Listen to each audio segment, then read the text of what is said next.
Next topic in personal finance, investing, and estate planning, we're going to talk about bonds. Prior to this, we've talked about owning stock, reasons why companies would sell stock. That stock is a small ownership stake in the company. Goal of owning stock is that you purchase it at a certain price and hopefully that price goes up.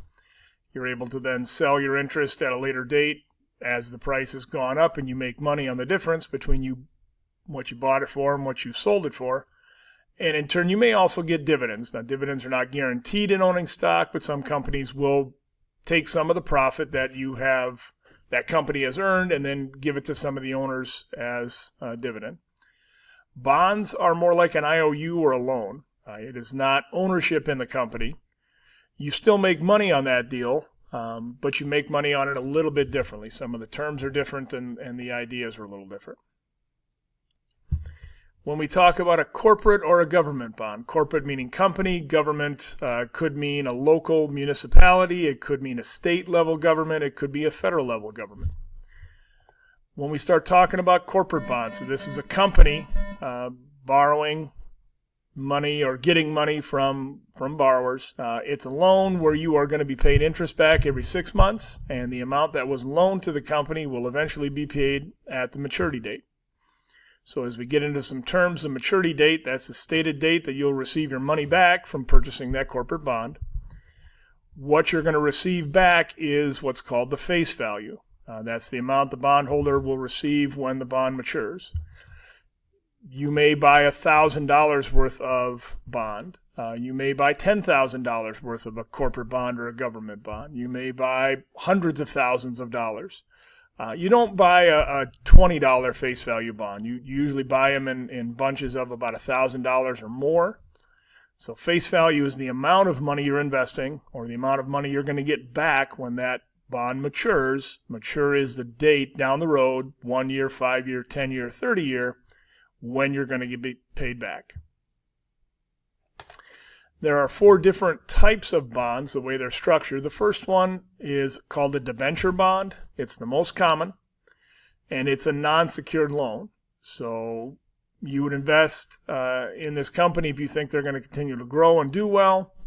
You're expecting to be repaid that face amount, face value at some point in time, and you're going to receive your interest payments every 6 months. And those interest payments are a stated interest rate. It's not, well, I'm not really sure what I'm going to get. It's going to be, we're selling a face value $1,000 bond at 4% interest or 5% interest. So you know exactly what kind of a return you're getting. You can do the math to figure out what your interest payments are going to be. You're going to get those every 6 months. And whenever the maturity date is, that's when you're going to get paid back that face value. So debenture is most common, and it is a non-secured loan. Second one is a mortgage bond. That's also called a secured bond. That's going to be backed up by the company's assets. These are safer, but you're going to get a lower rate of interest. And everything we've talked about in investing, comparing investing to savings, is your risk reward.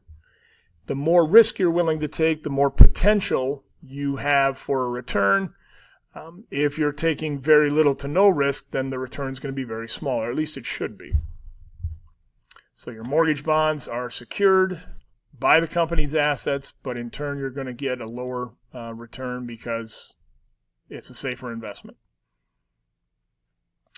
Next up, we have something called a subordinate debenture bond. This would be one step below a debenture bond. So again, it is unsecured like a debenture bond, but you're going to get a higher rate of interest. There's a little bit more risk there. If it were, hey, the company is struggling, or who gets paid last, your subordinate debenture bonds are probably one of the last ones in line to get anything. So for that risk, for that I'm last in line to get something, say if the company goes bankrupt, I'm the one who's going to get a higher rate of interest on my interest payments. The drawback to this type of bond, again, it's more risky. If things go bad or you file a bankruptcy, this one's going to be paid last. Convertible bonds. These are bonds that could eventually be converted into company stock. This bond is going to have a lower interest rate because it's going to eventually convert from a bondholder or an IOU into actual ownership down the road. So 4 different types of bonds. Why would a company sell bond? A couple of reasons. They may have trouble selling stock. Now, they've done their initial public offering. They're out there and looking to say, hey, we want to expand. We want to grow, or we want to find some cash to keep our company up and running because maybe the revenue is not coming in as much as the expenses.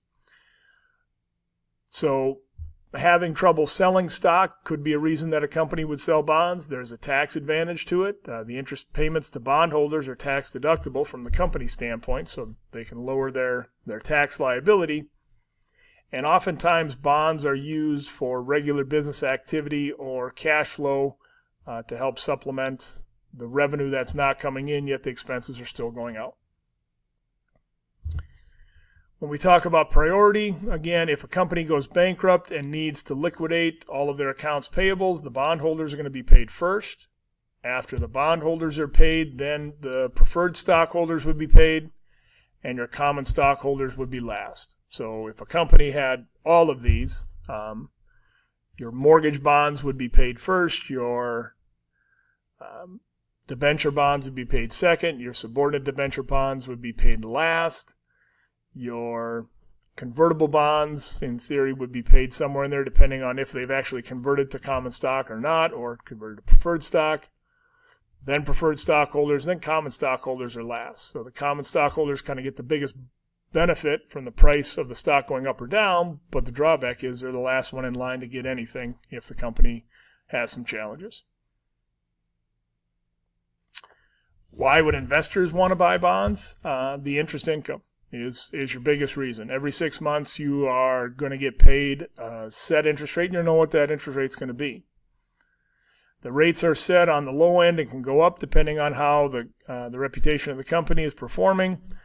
These bonds can be bought and sold. You don't have to just own it for that whole 5-year, 10-year period of time. But again, similar to stock, you have to find someone who's willing to pay you your interest to get that money back.